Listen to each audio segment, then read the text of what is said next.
ರಾಜ್ಯದಲ್ಲಿ ಆರ್ಥಿಕ, ಸಾಮಾಜಿಕ, ಶೈಕ್ಷಣಿಕ ಸಮೀಕ್ಷೆಯ ವಿಚಾರ. ಕೊನೆಗೂ ತೀವ್ರ ಒತ್ತಡಕ್ಕೆ ಮಣಿದ ಹಿಂದುಳಿದ ವರ್ಗಗಳ ಆಯೋಗ. ಕ್ರಿಶ್ಚಿಯನ್ ಜೊತೆ ಅಂಟಿಕೊಂಡಿದ್ದ ದಲಿತ ಜಾತಿಗಳಿಗೆ ಕೋಕ್ ನೀಡಲಾಗಿದೆ. ಜಾತಿ ಗಣತಿ ಸಮೀಕ್ಷಾ ಡ್ರಾಪ್ ಡೌನ್ನಿಂದ 14 ಜಾತಿಗಳಿಗೆ ಇದೀಗ ಬ್ರೇಕ್ ಬಿದ್ದಿರೋದು.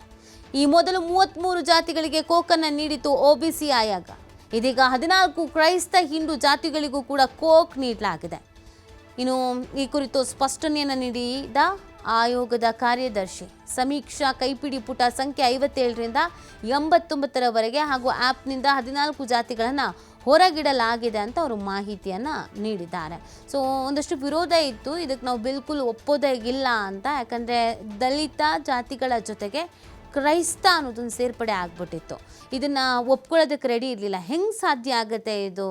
ಬೇಡ, ಹೊಸದಾಗಿ ನೀವು ಏನೇನೋ ಪ್ರಯತ್ನಗಳನ್ನು ಮಾಡಬೇಡಿ ಅಂತ CM ಸಿದ್ದರಾಮಯ್ಯನವರು ಕೂಡ ಆಯೋಗಕ್ಕೆ ಇದೇ ಸೂಚನೆ ಕೊಟ್ಟಿದ್ರು. ಅದು ಫಸ್ಟ್ ಅದನ್ನು ಕೈಬಿಡಿ, ಅದು ಬೇಡ ಅಂತ. ಬಟ್ ಆಯೋಗ ಒಪ್ಕೊಂಡಿರಲಿಲ್ಲ. ಇಲ್ಲ, ಕಾನೂನಾತ್ಮಕ ತೊಡಕುಗಳು ಎದುರಾಗತ್ತೆ, ವರದಿ ಹೇಳ್ತಾ ಇರೋದೇ ಹಾಗೆ, ಅದನ್ನು ನಾವು ಕಾಲಂ ಮಾಡಲೇಬೇಕಾಗತ್ತೆ ಅಂತ ಒಂದಷ್ಟು ಒತ್ತಡಗಳು ಬಂದ ನಂತರ, ಸರ್ಕಾರವು ಕೂಡ ಹೇಳಿದ ನಂತರ ಇದೀಗ ಅದನ್ನು ಕೈ ಬಿಡಲಾಗ್ತಾ ಇದೆ ಅನ್ನೋದನ್ನು ಹೇಳಲಾಗ್ತಾ ಇದೆ. ಇದಕ್ಕೆ ಸಂಬಂಧಪಟ್ಟಂತೆ ಅವರು ಮಾಹಿತಿಯನ್ನು ಕೂಡ ನೀಡಿದ್ದಾರೆ. ಯಾವುದೇ ರೀತಿಯಾದಂಥ ಸಮಸ್ಯೆ ಆಗೋದಿಲ್ಲ ಅನ್ನೋದ್ರ ಬಗ್ಗೆ ಅಧಿಕೃತವಾಗಿ ಮಾಹಿತಿಯನ್ನು ನೀಡಿರೋದು. ಈ ಮುಖಾಂತರವಾಗಿ ಇದ್ದಂಥ ಕೆಲವು ಗೊಂದಲಗಳಿಗೆ ಫುಲ್ ಸ್ಟಾಪ್ ಇಡುವಂಥ ಕೆಲಸವನ್ನು ಆಯೋಗ ಮಾಡಿದೆ. ಇದನ್ನು ಮೊದಲೇ ಮಾಡಿದರೆ ಚೆನ್ನಾಗಿರ್ತಿತ್ತು ಅಂತ ಕಾಣುತ್ತೆ. ಒಂದಷ್ಟು ವಿರೋಧದ ನಡುವೆ, ಒತ್ತಡದ ನಡುವೆ, ಹೋರಾಟ, ಪ್ರತಿಭಟನೆ ಮಾಡ್ತೀವಿ ಎನ್ನುವ ಎಚ್ಚರಿಕೆಯ ನಡುವೆ ಕೈಬಿಟ್ಟಿರೋದು ಈಗ ಚರ್ಚೆಗೆ ಕಾರಣವಾಗ್ತಾ ಇದೆ. ಆಯೋಗ ಇದಕ್ಕೆ ಸಂಬಂಧಪಟ್ಟಂತೆ ಸ್ಪಷ್ಟನೆಯನ್ನು ಕೊಟ್ಟಿದೆ. ಇನ್ನು ಈ ಬಗ್ಗೆ ಮತ್ತಷ್ಟು ಮಾಹಿತಿಯನ್ನು ನೀಡ್ತಾರೆ ನಮ್ಮ ಪ್ರತಿನಿಧಿ ರಾಕೇಶ್.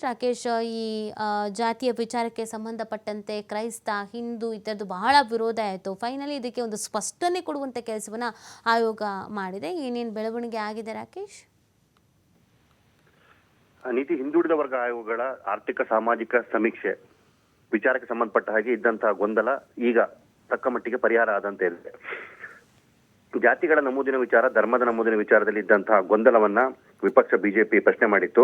ಅದರಲ್ಲೂ ಪ್ರಮುಖವಾಗಿ ದಲಿತ ವರ್ಗದ ಜೊತೆಗೆ ಕ್ರೈಸ್ತ ಸಮುದಾಯವನ್ನ ಸೇರಿಸಿ ಅವರ ಜಾತಿಗಳನ್ನು ಗುರುತಿಸುವ ಪ್ರಕ್ರಿಯೆಯನ್ನ ಮಾಡೋದಕ್ಕೆ ಆಯೋಗ ಮುಂದಾಗಿತ್ತು ಅನ್ನುವಂತ ಆರೋಪವನ್ನ ಅವರು ಮಾಡಿದ್ರು. ಈ ಆರೋಪದ ಹಿನ್ನೆಲೆಯಲ್ಲಿ ಕಳೆದ 2 ದಿನಗಳಿಂದ ಆಯೋಗದ ವಿರುದ್ಧ ಪ್ರತಿಭಟನೆಯ ಎಚ್ಚರಿಕೆಯನ್ನು ಕೊಟ್ಟಿದ್ದಂತಹ ಬಿಜೆಪಿ ನಿಯೋಗ ನಿನ್ನೆ ದಿನ ಆಯೋಗದ ಅಧ್ಯಕ್ಷರನ್ನ ಭೇಟಿ ಮಾಡಿ ತಮ್ಮ ಮನವಿ ಮತ್ತು ಅಹವಾಲನ್ನ ಸಲ್ಲಿಸಿತು.